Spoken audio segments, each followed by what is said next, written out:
Welcome to రాజనీతి.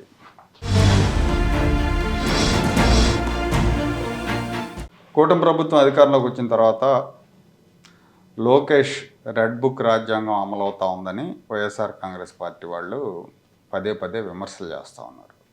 ఇంకోవైపు చూసుకుంటే తెలుగుదేశం పార్టీ అభిమానులు కార్యకర్తల్లోనే కొంత అసంతృప్తి ఉంది. ఏంటి లోకేష్ రెడ్ బుక్ అమలు కావట్లేదని. సో ఈ రెండు విషయాలని వీటి మీద చర్చ జరుగుతూ ఉంది. అంటే ప్రో వైసీపీ వాళ్ళేమో ఏం జరిగినా రెడ్ బుక్ రాజ్యాంగం అంటారు, టీడీపీ అభిమానులేమో అసలు అది అమలు కాలేదనే మా బాధ మాట్లాడుతూ ఉన్నారు. సో దీని మీద మనతో టీడీపీలో పనిచేస్తూ చంద్రబాబు నాయుడు గారి పాదయాత్రలో కూడా పార్టిసిపేట్ చేసిన చాగంటి విజయభాస్కర్ గారు ఉన్నారు. భాస్కర్ గారు, దీని మీద మీరేమంటారు? వైసీపీ వాళ్ళేమో రెడ్ బుక్ రాజ్యాంగం అమలు అవుతుంది అంటారు, టీడీపీ వాళ్ళేమో అమలు కావట్లేదు, అదే కదా మా బాధ అంటారు. అంటే ఇక్కడ ఒకటి ఉందండి, రెడ్ బుక్లో అని లోకేష్ గారి పాదయాత్రలో చెప్పినప్పటి నుంచి కూడా ఆయన ఒక మాట చెబుతున్నాడు. ఏమని? రాజ్యాంగాన్ని లేకపోతే చట్టాన్ని మీరి ప్రవర్తించిన వాళ్ళందరి పేర్లు రాసుకుంటున్నాము, అదే రెడ్ బుక్ అన్నారు. చట్ట ప్రకారంగా వాళ్ళందరినీ శిక్షిస్తాము అన్నారు. ఎలక్షన్ టైంలో ఎమోషన్స్ హైగా ఉన్నప్పుడు అంత డీటెయిల్గా ఎవరో అనుకోలేదు. ఇబ్బంది పెట్టిన వాళ్ళందరికీ అందరినీ శిక్షిస్తారన్న భావనలో తెలుగుదేశం కార్యకర్తలు ఉన్నారు. అందులో అందరం మాతో పాటు అందరం అదే మాట అనుకున్నాము.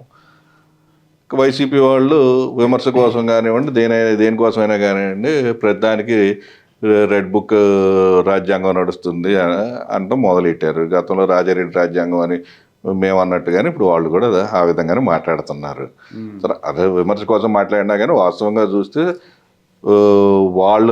వాళ్ళ పరిపాలనలో రాజారెడ్డి రాజ్యాంగాన్ని ఎలా అమలుపరిచారో ఆ స్థాయిలో అయితే మేము రెడ్ బుక్ రాజ్యాంగాన్ని టీడీపీ అయితే ఏమీ అమలుపరచట్లేదు. అందులో కూడా చట్టబద్ధంగా, న్యాయబద్ధంగా, లేకపోతే బాగా ప్రజల్ని ఇబ్బంది పెట్టిన వ్యక్తుల్ని ఏమీ స్పేర్ చేయలేదు. అంటే ఇప్పుడు అధికారుల విషయమే తీసుకోండి, అందరు అధికారులని ఎటువంటి చర్యలు తీసుకున్నారనేది కేడర్కి పూర్తి స్థాయి సమాచారం ఉండకపోవచ్చు.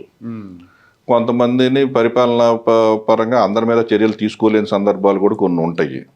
వాటి ప్రకారం కొంతమందికి పోస్టింగ్లు ఇచ్చినప్పుడల్లా కానీ, లేకపోతే ఇంకో సందర్భాల్లో కానీ ఇదిగో ఇతను ఇబ్బంది పెట్టాడు, ఇతనికి అయినా పోస్టింగ్ ఇచ్చారు అనే మాట వస్తుంది. మనం చూస్తూ ఉన్నాగా వైసీపీకి హార్డ్ కోర్గా పనిచేసిన అధికారులు కొంతమందికి ప్రీమియర్ పోస్టింగ్లు ఇవ్వటం ఇట్లాంటివి జరుగుతున్నాయి కదా. అంటే ఇక్కడ రెండు రకాలు ఉన్నాయండి. అంటే పూర్తి స్థాయిగా వైసీపీకి మెయిన్ పోస్టింగ్లు అనేవి చాలా తక్కువ స్థాయిలోనే జరిగాయి. సాధారణ చాలా వరకు జరగలేదు అనుకుందాం. ఓన్లీ లూప్ లైన్ పోస్టులు అంటే ప్రభుత్వ ఉద్యోగం నాకు పోస్టింగ్ ఇవ్వకుండా ఎల్లకాలం ఆపలేము. ఒక సంవత్సరం ఆపగలం, 2 సంవత్సరాలు ఆపగలరు. అంతకంటే మించి అతనికి ఏదో ఒక పోస్టింగ్ ఇవ్వాలి. లేకపోతే ఆ క్యాడర్లో ఆ పోస్ట్ ఖాళీగా పెడితే పనులు జరగవు. కాబట్టి లూప్ లైన్ పోస్ట్ అయినా ఏదో ఒక పోస్టింగ్ అనేది ఇవ్వక తప్పదు ప్రభుత్వ అధికారికి.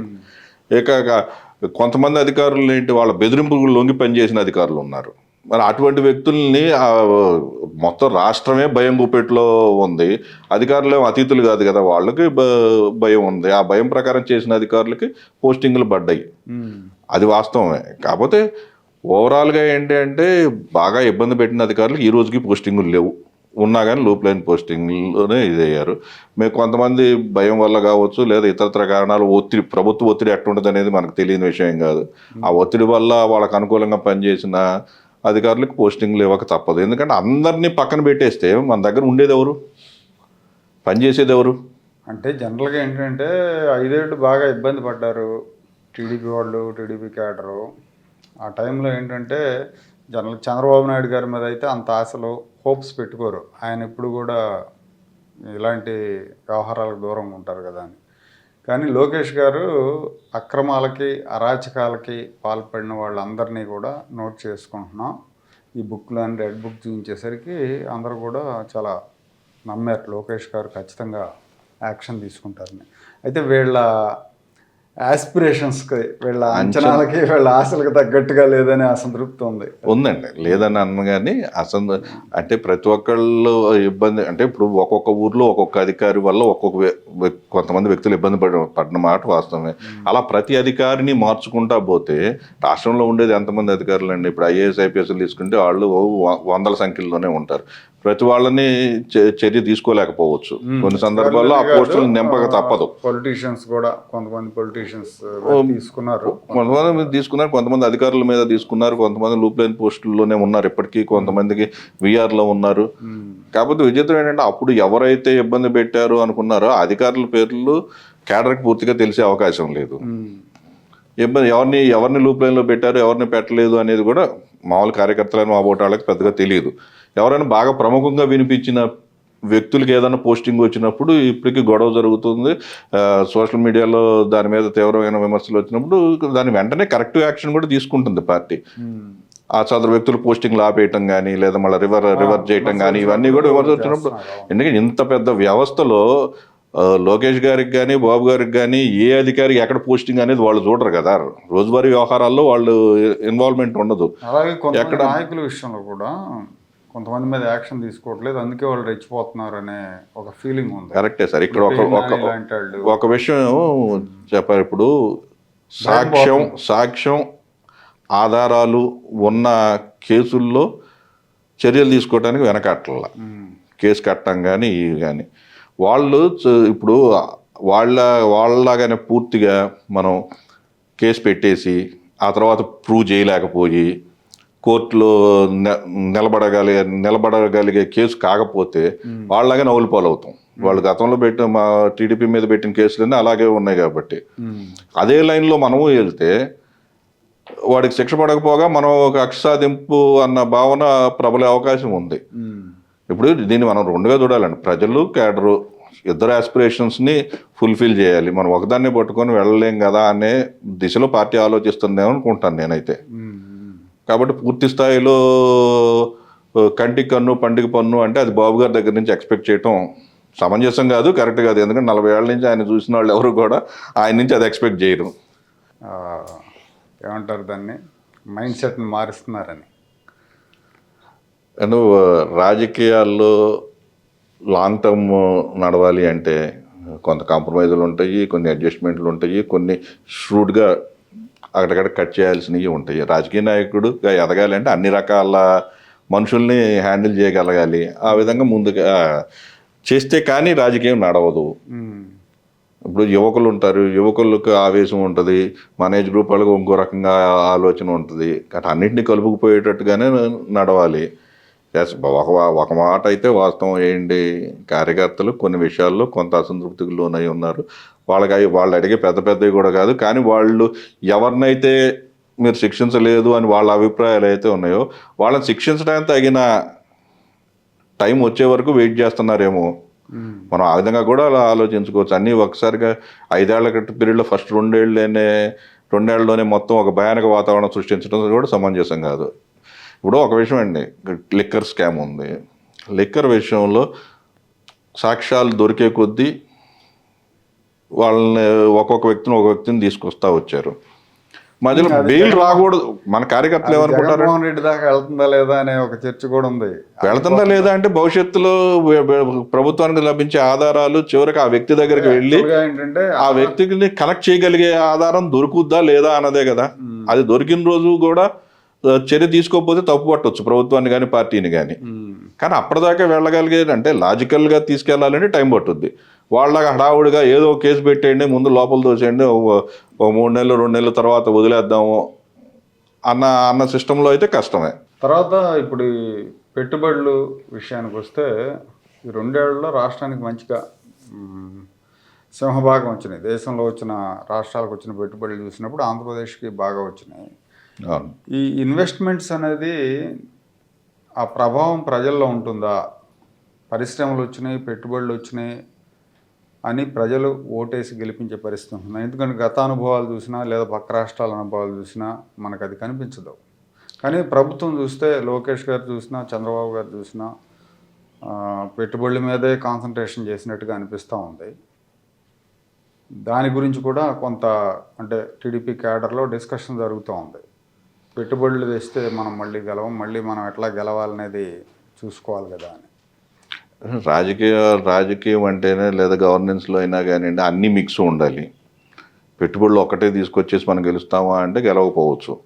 పెట్టుబడులు ఒక్కటే ప్రజలను ఆకర్షించే మంత్రం కాకపోవచ్చు, కానీ పెట్టుబడులు అనేది రాష్ట్ర అభివృద్ధికి దీర్ఘకాలంలో పనికొచ్చే ఆదాయం అభివృద్ధి అన్ని. కావాలి. సంక్షేమం అమలు పరచాలి అంటే మనకు ఆదాయం కావాలి, ఆదాయం కావాలి అంటే మనకు ఫ్యాక్టరీలు కానీ ఉద్యోగ సంస్థలు కానీ రావాలి.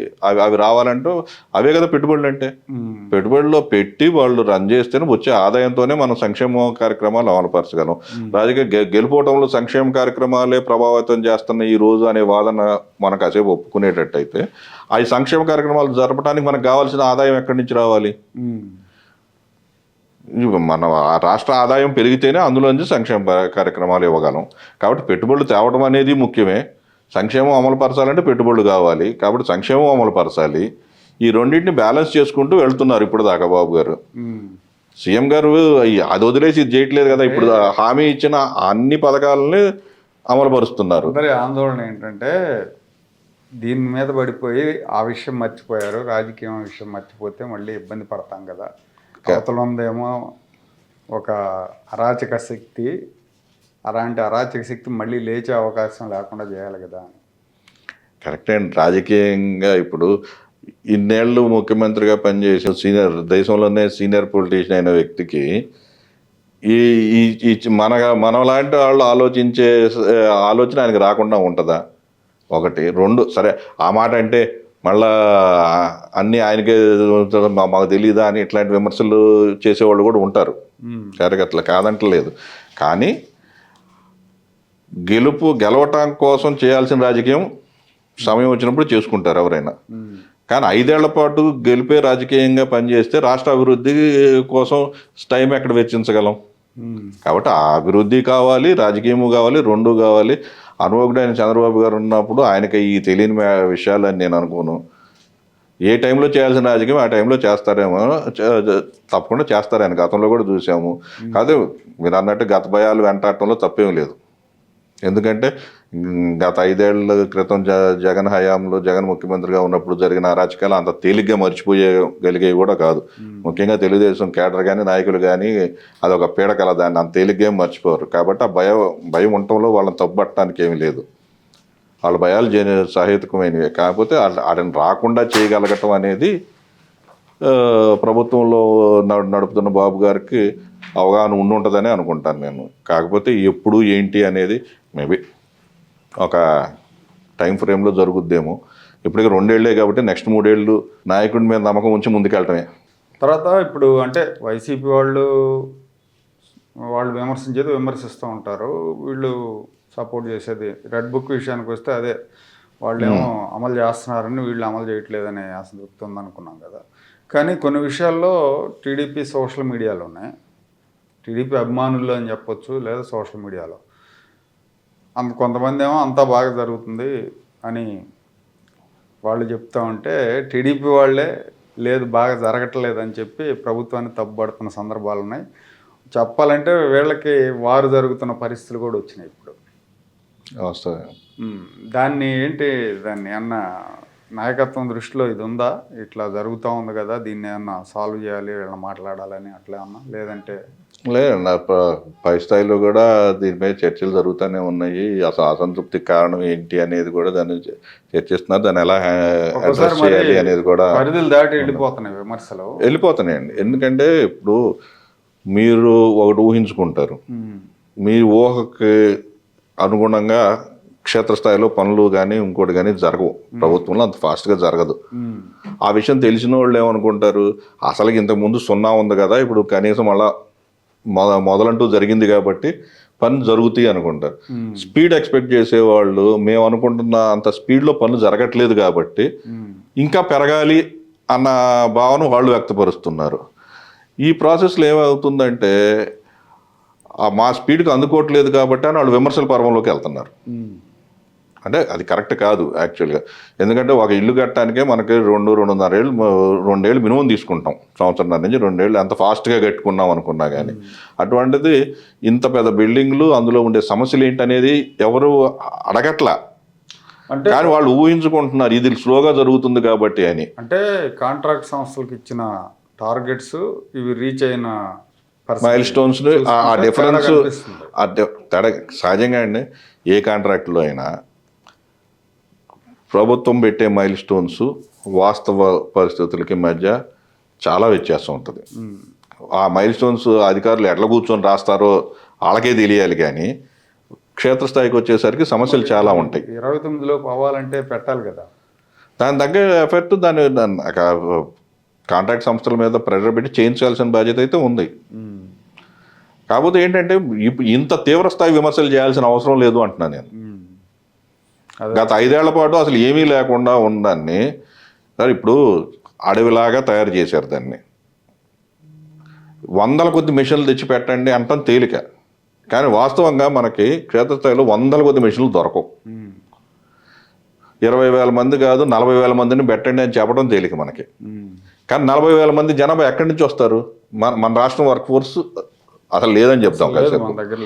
బయట నుంచి రావాలి. బయట నుంచి అయినా కానీ వాళ్ళ పరిస్థితులను బట్టి ఇదివరకట్లాగా లేదు కదా. ఇప్పుడు అన్ని రాష్ట్రాల్లోనూ ఏదో కొంత అభివృద్ధి పనులు జరుగుతూనే ఉన్నాయి. గతంలో అంటే అసలు ఏం జరిగేవి కాదు కాబట్టి అందరూ పొలోమని వచ్చేవాళ్ళు. ఇప్పుడు బీహార్లోనూ జరుగుతున్నాయి, బెంగాల్లోనూ జరుగుతుంది, లేకపోతే ఛత్తీస్గఢ్లో జరుగుతున్నాయి, మేజర్గా వచ్చే ఒరిస్సాలో జరుగుతున్నాయి. మేజర్గా లేబర్ వచ్చే ప్రాంతాలు అటు నుంచి వాళ్ళ దగ్గర నుంచి వచ్చే జనాభా తగ్గిపోయారు. అప్పుడు మనం 40 మందిని 20 మంది ప్లేస్లో 40 మందిని పెట్టండి అని చెప్పడం తేలిగ్గానే ఉంటుంది, కానీ దాన్ని ఎగ్జిక్యూట్ చేసేవాడికి తెలుస్తుంది అసలు నొప్పి అనేది. అది కూడా వన్ ఆఫ్ ద రీజన్. నేనేమంటానంటే ఇట్లా కూర్చొని ఈ వ్యత్యాసాలు చూసి పని జరగట్లేదు అనే కంటే అసలు ఎందుకు జరగట్లేదు అని క్షేత్రస్థాయిలోకి వెళ్ళి ఆ ప్రాజెక్ట్ మేనేజర్లు ఏమన్నా కలిసి ఏంటంటే ఎల్ఎన్టీ లాంటి సంస్థ ఎందుకు ఇంత స్లో అవుతుందనో, లేకపోతే మెగా లాంటి సంస్థ ఎందుకు స్లో అవుతుందనో అడిగి తెలుసుకుంటే బెటర్గా ఉండి అప్పుడు విమర్శ చేసిన అర్థం ఉంది. కానీ ఊరికే విమర్శ చేసుకుంటా పోవటం వల్ల పని జరగట్లేదు అన్న ఫీలింగ్ క్రియేట్ అవుతుందే కానీ వాస్తవం ఏంటనేది ఎవరికి తెలియకుండా పోతుంది కదా. సోషల్ మీడియా కార్యకర్తలు కూడా ఆలోచించుకోవాల్సిన మ్యాటర్ అది. వీళ్ళు రాసే రాతలు రేపొద్దున మీరు ఇందాక అడిగారు ఆ అరాజక శక్తి నిద్ర లెగుస్తుందేమో అని. ఒకవేళ వీళ్ళు అసంతృప్తితో పని బాగా జరగాలని కోరిక, అసంతృప్తి అంటే నెగిటివ్ అని నేను అంటలేదు, బాగా జరగాలి ఇంకా త్వరగా అవ్వాలి అన్న దీంతో వీళ్ళు రాసేవి కొంతకాలానికి ఏమవుతుందంటే అసలు ఏమీ జరగట్లేదు అన్న భావన, దాన్ని ఒకరినొకరు బ్లేమ్ చేసుకోవాల్సినంత అవసరం లేదు ఇందులో. అంటే వైసీపీని అటాక్ చేయాల్సింది పోయి వీళ్ళు అటాక్ చేసుకో అది ఇమీడియట్గా కంట్రోల్లోకి రావాలండి. చెప్పగా ఏంటంటే పాజిటివ్ అయినా నెగిటివ్ అయినా జనంలోకి ఆ విధంగానే వెళ్తూ ఉంటుంది. చేయట్లేదు అని వీళ్ళు రాస్తే వైసీపీ వాళ్ళు ఏమంటున్నారు, సింపుల్గా ఏళ్ళ దగ్గర నుంచి తీసుకొని ఇదిగో వాళ్ళే చెప్తున్నారు పని జరగట్లేదంట అనేది వాళ్ళ స్థాయిలో వాళ్ళు ప్రచారం చేస్తారు. వాడికి కొంత ఓట్ బ్యాంక్ ఉంది కదా, సో వాళ్ళు దాన్ని ప్రచారం చేస్తారు. ఈ టీడీపీ సోషల్ మీడియా కానీ టీడీపీ కార్యకర్తలు కానీ అసంతృప్తులు లేవని నేను అంటలేదు. అసంతృప్తులు ఏదన్నా ఉంటే ఉండొచ్చు, ఉన్నాయి కూడా. బట్ దాన్ని సరైన పద్ధతిలో అడ్రస్ చేసే ప్లాట్ఫామ్స్ మీద అడ్రస్ చేయగలిగితే బాగుంటుంది.